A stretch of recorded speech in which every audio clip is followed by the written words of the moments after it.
With that, let's bring in our special coverage on the matter with Tony Gosling, historian and investigative journalist, joining us from Bristol, and also joining us is DeBar, radio host and journalist at CPR News, joining us from New York. Gentlemen, both of you, welcome to the program. I'm going to begin with Mr. Gosling. Mr. Gosling, does the confirmation of talks in Muscat actually underline Iran's firm stance while the U.S. is trying to lead this psychological warfare and media manipulation around the negotiations?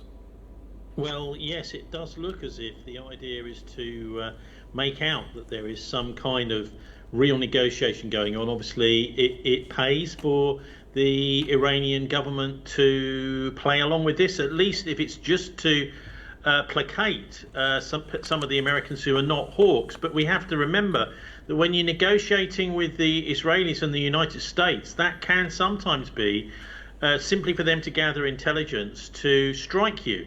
And so it's quite a dangerous thing to do, to even begin negotiating with the US. And I think as regards the nuclear program, well, what they're always hinting throughout the Western media is that Iran is trying to develop nuclear weapons. Well, we know that that is very unlikely. Even Tulsi Gabbard herself, before she was clamped in irons in her job, made it clear she didn't believe that that was the case. That's the Director of National Intelligence in the United States. And what always seems to get forgotten is the presence of the Israeli nuclear program, which is not being scrutinized whatsoever by the UN agencies or really at all by the Western press for decades now. So the Israelis have around about 100 up to, that's what we believe, 100 nuclear weapons. And that's one of the reasons why these talks are so important, actually, is to try and get the use of the presence of nuclear weapons out into the open. Now, remember, back in the Cold War, in the 1970s, 1980s, it was said that nuclear weapons kept the balance of power. The idea was that rival countries, if they both had nuclear weapons, would not strike each other because of the devastating consequences for themselves if they did that. And so there is an argument to say that the Iranians should have nuclear weapons. The only trouble is they are immoral. And the Iranians have, I think, rightly said, as the Campaign for Nuclear Disarmament here in the United Kingdom says, that we should not have nuclear weapons because of the nature of the indiscriminate nature and the mass killing of civilians and the hideous fallout that comes from with the use of these weapons. And so they are totally unethical. And that's why we had the arms reduction talks back in the 1980s, which were actually very successful under Reagan and Thatcher, etc., with the Russians, to limit the possibility of this kind of thing happening. And so, yes, it's very good that they're talking, but I think the Iranians have to beware of any negotiations with the United States being in good faith. Exactly. Mr. DeBar, also welcome to the program. I wanted your thoughts on the same question, and why do you think that Washington is still pushing to expand the agenda of the negotiations to something beyond a nuclear file? Well, the nuclear weapons are weapons. They're not the goal of the policy goal. I mean, no, even insane people don't want to see nuclear devastation as the end result of their work. This is not what they're working towards. They may be working towards it as a consequence of the stupid things they do, blinded by their greed and lust for power, but they have objectives that are not mushroom clouds, or that may result in mushroom clouds, rather than they want mushroom clouds. So what are those goals? The goals are, domination of the resources and the people of the planet. They want unlimited, they want to own the entire planet. They have been, pretty successful at getting most of the way there. There's been an ebb and flow of, the tide of their empire over the past, say, since the post-World War II period began in 1945. Again, since the fall of the Warsaw Pact and the Soviet Union dismantling into the constituent states that exist there now, Russia was kind of in a difficult situation for 15, 20 years. And China also turned inward for, a long period, the 80s and 90s and the early 2000s. The situation on the ground now is different. The people who have, envisioned themselves as the masters of the universe are now looking at real, powers contending for that role, or just contending for freedom for people on this planet. In the real world, you've got BRICS and the various multilateral constructs that are rising up all over the place that involve billions of people and billions of dollars in wealth and resources and unlimited potential outside the clutches of their grip. They don't like that. So they're looking to change it. We see the attempt to take down Russia, the various attempts, but the most recent one being the taking of Ukraine, the attempted coups in Belarus and in Kazakhstan that were coordinate with that, and also Georgia and Azerbaijan and Armenia, those things. The placement of various types of anti-missile missiles in the Korean Peninsula and elsewhere in the Asian theater. All of these things tell the same story as what we're looking at with respect to Iran. We want to own you, and if we can't own you, look at Iraq and Libya and others for the example of what your fate will be. Iran is standing up to it, rightly so. Now, and the real question is, what role is Trump really playing? Because on the one hand, we see him standing shoulder to shoulder with Netanyahu and funded by, various big-time Israel funders. On the other hand, we have the example of what happened with Kim Jong-un that was only thwarted by the U.S. Congress, which was after making the same kind of bellicose claims for, months and months that was going to happen with North Korea. When he sat down with Kim Jong-un, they came this close to a peace treaty, which has been waiting since 1953. I'm hoping that's what we're looking at now, and that he's actually hoping to find some sort of accommodation that will allow him to make peace with Iran without Iran having to pretend or be subjugated to the United States. We'll see, though. We'll see. Mr. Gosling, Mr. DeBar believes and actually hopes for a peace treaty between the U.S. and Israel. I have two questions here. My first one is, given the collapse of the June talks between the U.S. and Iran, don't you think that the real problem here is the lack of trust in Washington? And secondly, do you think that Israel will allow a peace treaty happening between Iran and the U.S.? Look, the Israelis may well try and stop it, but I think we have to understand, Don is absolutely right, what the United States is really looking for here with Israel as its a proxy is domination, world domination. And this is just part of the tactics. I mean, Trump seems to be maybe losing his mind, because what about 7 years ago? What happened? He had a fantastic agreement called the JCPOA with Iran, which he pulled out of in May 2018.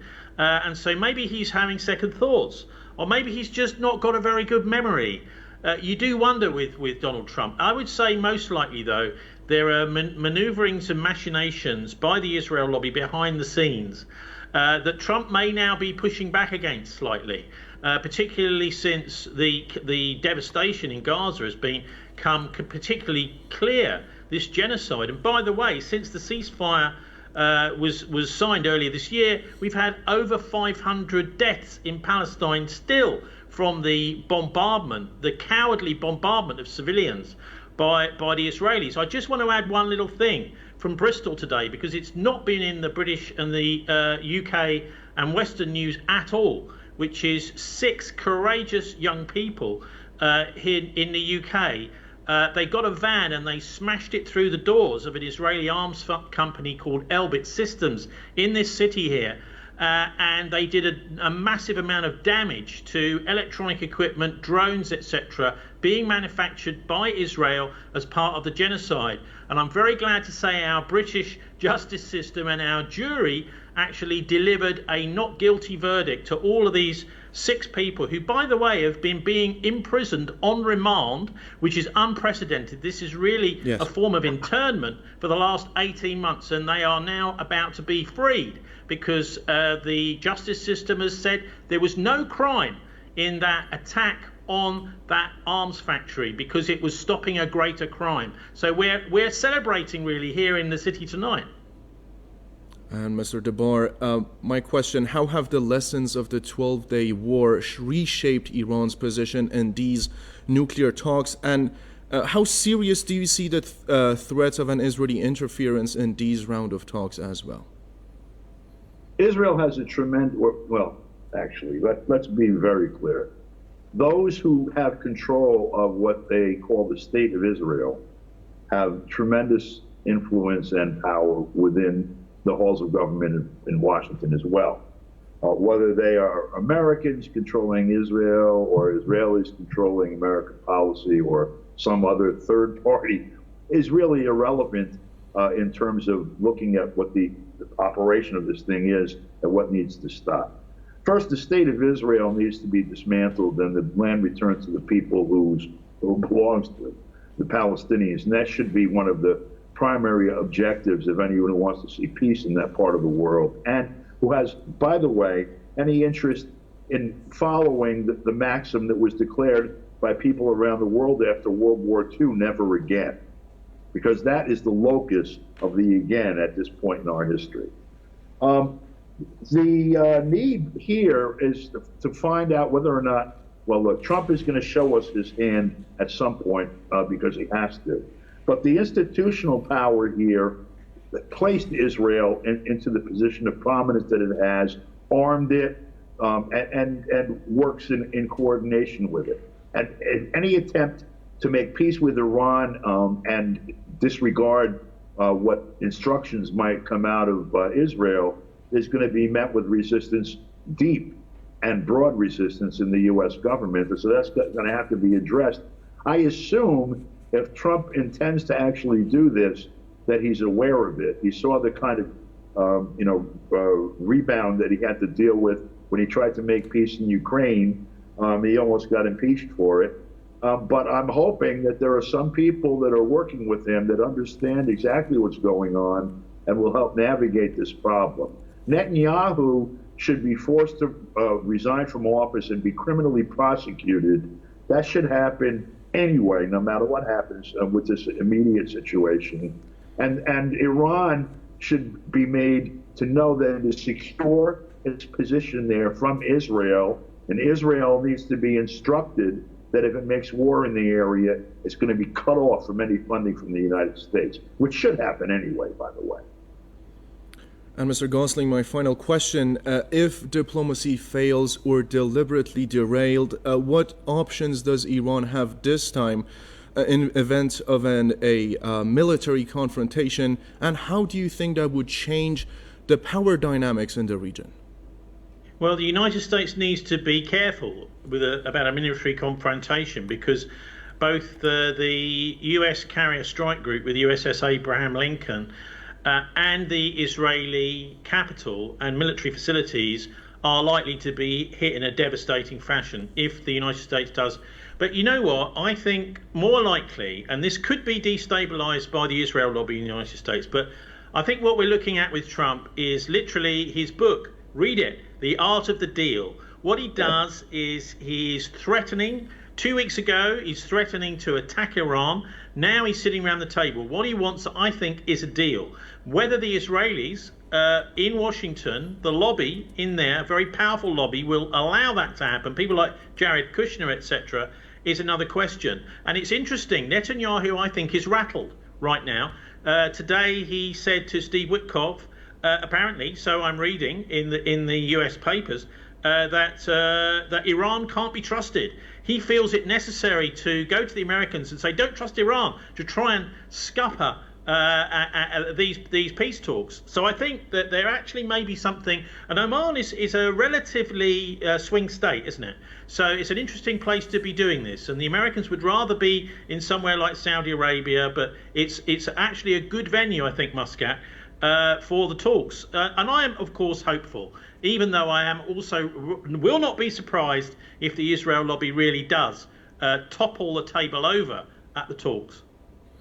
And Mr. DeBar, your final thoughts on the last question. Just a caveat. When Trump met in his first term, met with Vladimir Putin and had the negotiations with Kim Jong-un, and was having discussions also with Iran that had turned from acrimony into actual negotiations.